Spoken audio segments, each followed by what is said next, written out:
What up, world? It's Machiavelli Ruffin back with another one, y'all. Boosie Badazz pleads guilty to a gun charge in San Diego federal court.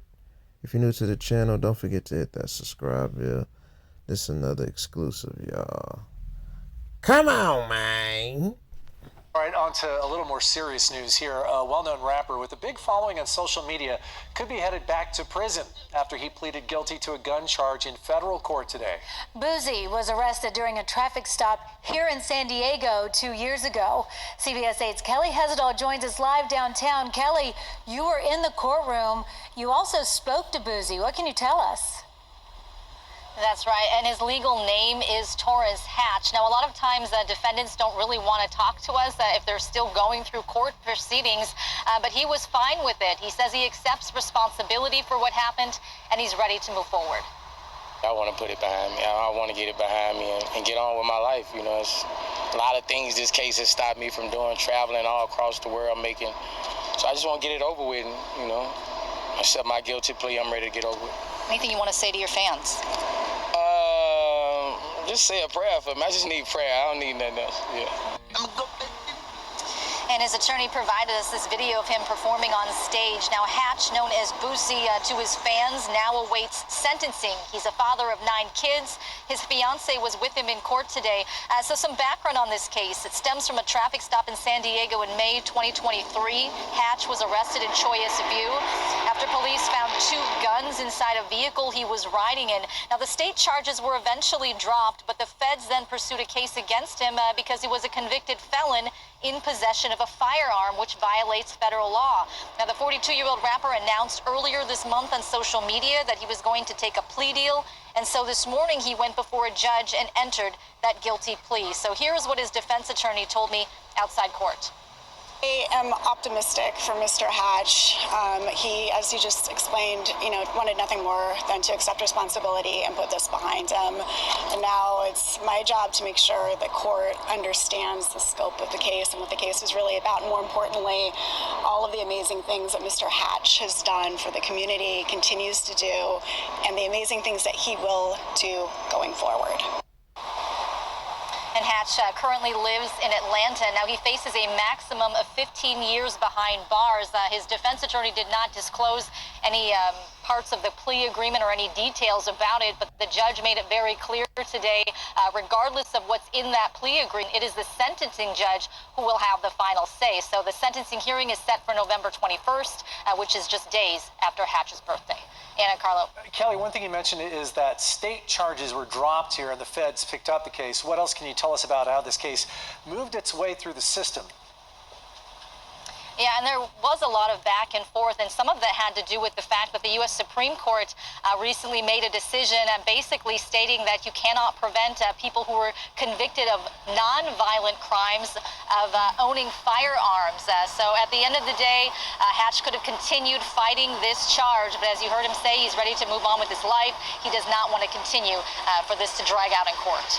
Yeah, he wants to move on with his life and get back to work. It's holding him back, sounds like. Okay, thanks so much for that, Kelly. Yeah, y'all. Man, smash that like button for Boosie, man. Standing on his 10 toes, you know what I'm saying? And, knowing he was wrong. It's just that, what he did was, I get what he did, what he had to do, but man, it's like when you gotta learn from them type of mistakes, y'all. You know what I'm saying? When you're a felon, it's like you cannot carry. And then it's like at the same time, that's why I convince like rappers like Boosie and to all the other rappers out there, like you dirty. At the end of the day, to where not physically dirty, but dirty to where you can't carry, like, just wear a vest, bro. That's what I try to preach, when I say be safe, sometimes you could be safe by just wearing a vest. You know what I'm saying? Like, wear a vest. They got t-shirts to where you can wear a vest. You know what I'm saying? Uh, they got different type of bulletproof vests, but they do got t-shirt vests. You know what I'm saying, that you can wear. You know what I'm saying? Like it's a lot. It's a lot of them. You just got to go online, and sometimes that's all you got to really do. You know what I'm saying? And then you'll pretty much make it out of a situation, especially with with Boosie. And I get it.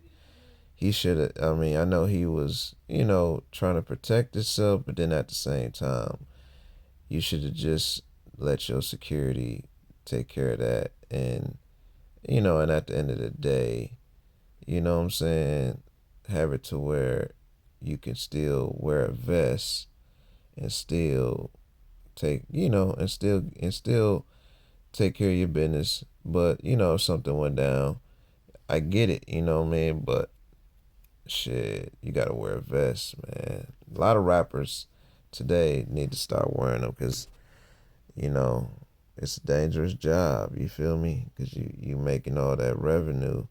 You know what I'm saying? So yeah, man. I preach that. Wear a vest. Wear a vest. You feel me? For real. You know what I'm saying? Wear a vest. That's what I'm preaching. You feel me? Cause hey, but hopefully Boosie don't get that much time.